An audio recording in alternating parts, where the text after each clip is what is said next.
Good day everyone, my name is Christopher and today we are going to talk about issues of ethics and integrity of One Malaysia Development Berhad scandals. Terengganu Investment Authority (TIA), now more commonly referred to as One Malaysia Development Berhad (1MDB), was established as a tool to advance the state's economic interests. TIA changed its name to 1MDB in September 2009, becoming a fully owned division of the Ministry of Finance. Although the fact that it's a state corporation is obvious, the question of whether the company's goal qualifies it as a sovereign asset fund in the same vein as those supported in Qatar, given that Malaysia's leading finances are now in shortfall rather than surplus, remains. The first case is evaluated through the study of political corruption. Political corruption is the illegal use of authority for personal benefit by government officials or those connected to them through their networks. The 1MDB scandal's main problem was massive-scale embezzlement. It took place over the course of 4 phases and entailed the misuse of money. On the other hand, one of the malpractices that is also considered as political corruption is bribery. Tim Leissner, the chairman of Goldman Sachs in Southeast Asia, admitted guilt for bribery in a New York court in November 2018 and named additional parties as defendants. Next, the case will be evaluated through the study of ethical leadership.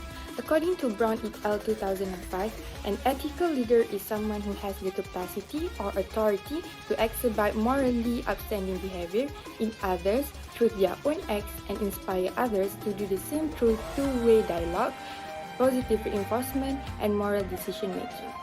The first trial related to a multi-billion-dollar scandal at State Fund 1MDB that involved the Gulf states and Hollywood.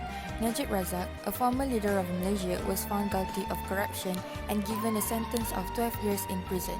He was also given a 10-year prison term for money laundering and criminal breach of trust after obtaining around $10 million illegally from the different SRC International Division of One Malaysia Development Berhad. Our former Prime Minister Najib Razak clearly does not act with honour, and his decision does not coincide with the ethical vision and the standard of the firm.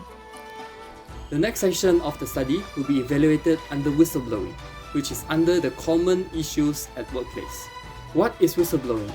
According to Karen Hanks in 2019, when someone exposes knowledge about misconduct, such as corruption or sexual harassment, this is referred to as whistleblowing. So the former Prime Minister was accused of stealing data in exchange for money for a UK-based businessman, the former director of Petrol Saudi International, who turned whistleblower in the 1MDB scandal, launched a stinging attack on Najib Razak. Over $4.5 billion are thought to have been stolen from a government-run strategic development fund. Millions of dollars were borrowed through the sale of government bonds and transferred to banks in the US, Switzerland, and Singapore, including over 700 million that showed up in Razak's personal account, according to Constantine 2020. The main issues of ethics and integrity in 1MDB scandal are political corruptions, bribery as well as money laundering.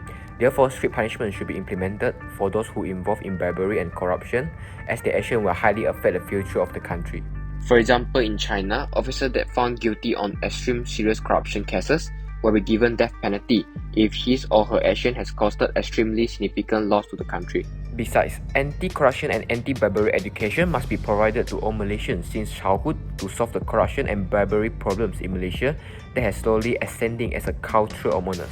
They have to understand that corruption and bribery is wrong from the perspective of both deontological theory and utilitarianism, as the action is not only motivated by bad will, but also brings negative results to the country. Other than that, terms a prime minister can serve need to have a limit. For example, in United States, every president can only serve for a limit of 2 terms, which is a maximum of 8 years. This is because in Malaysia, there is no limit of terms a prime minister can serve. This can cause a country leader to be overpowered, as what happening in North Korea. Lastly, increased salary of public servants. If a public servant has a high salary, he will think twice before involving in bribery and corruption, as it's not worth to take risk of losing his high-paid job.